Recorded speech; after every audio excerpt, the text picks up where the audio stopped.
Welcome to Karaoke Summit 15. I'm Drax, the president of the American Jockey Association and American Karaoke host. I'm going to take a few minutes to share my thoughts about the state of the industry. I'd like to make an appeal out to all the karaoke hosts and karaoke venues that are watching this. Do you want an industry? Because if you do, I think there's some fundamental changes that have to take place. Over the last year or so, I've watched as hosts and venues have argued with each other over intellectual property rights and who has rights and who doesn't have rights. And I'm here to tell you, we have a simple decision to make. Do we want an industry? Yes or no? Here's the bottom line. If labels and songwriters don't get rightfully compensated, karaoke will die.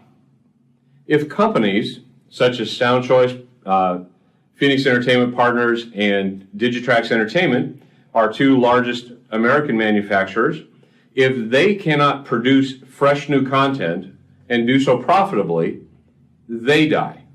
And then we run into the situation of the industry's dead. It simply fades away because there's no way that people are going to want to play that funky music, White Boy, 10 years from now. We have to have fresh content.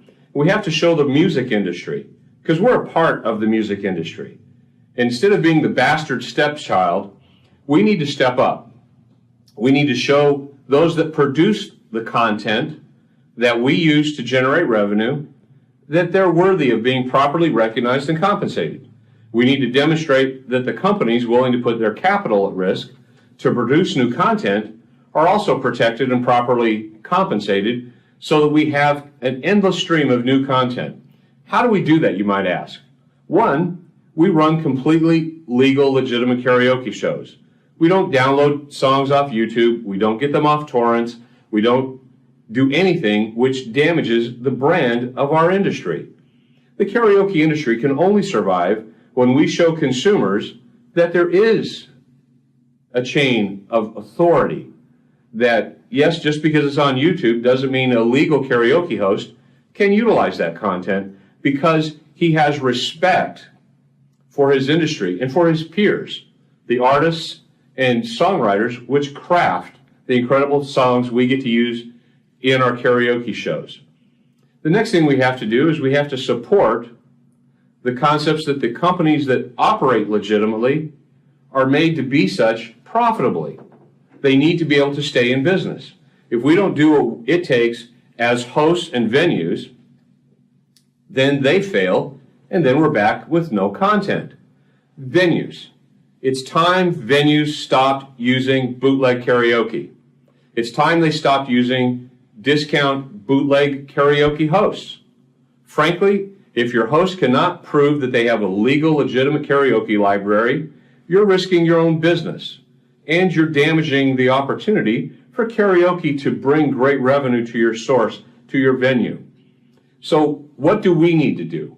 We need to support the concept that a songwriter has the right to request their content be on a no-fly list, if you will.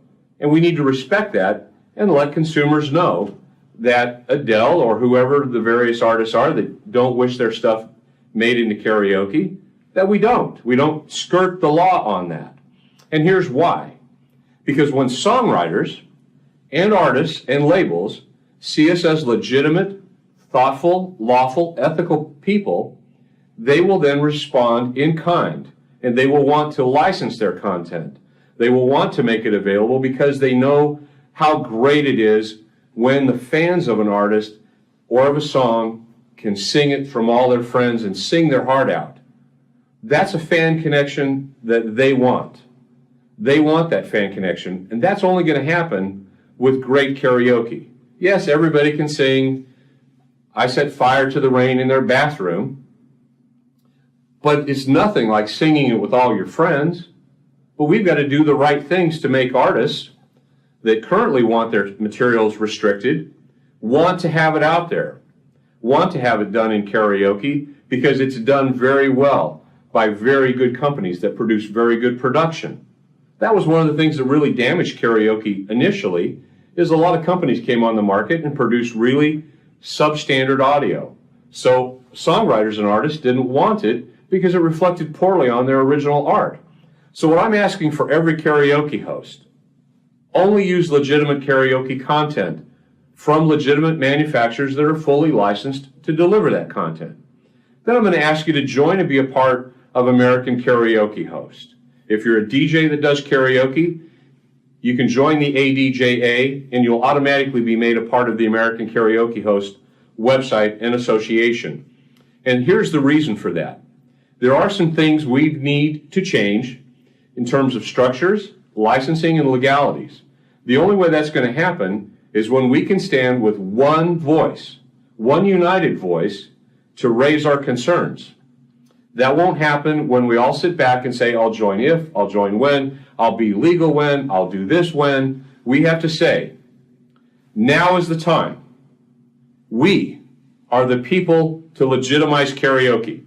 And right here in Knoxville, at this studio today, at Karaoke Summit 15, is where we make the change. Are you ready for a legitimate industry? Are you ready to be respected? Are you ready to be compensated appropriately for the talent which you can bring to the karaoke space?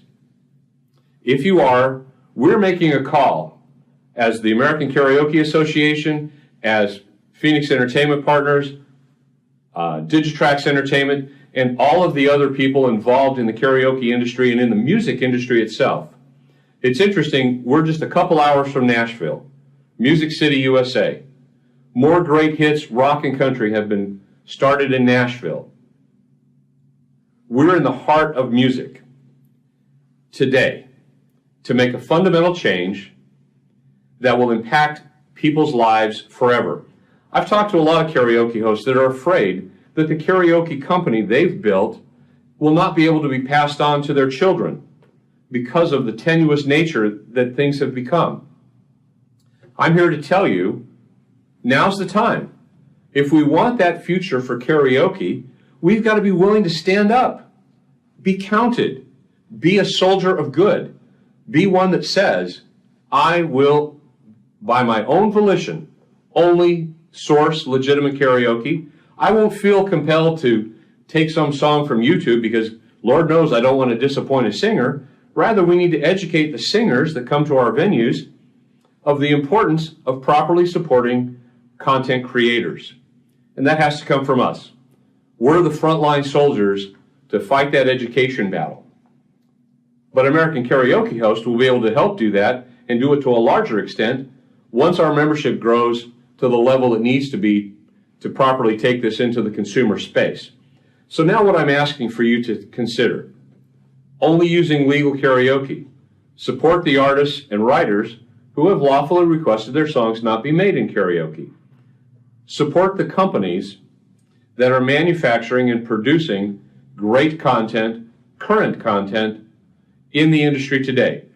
The time for bickering and argument and disputation is over. Because if we do, we will simply wrest it to the destruction of karaoke. And it'll be like an old soldier. They don't die, they just fade away. Is that what we want for our industry? I say no. But to do it, we have to stop calling this guy a bad guy, this guy a bad guy, this person wrong, this company wrong, these wealthy labels, they're just doing X, Y, or Z. We need to come to the conclusion that the current laws in the United States have defined the space in which we operate.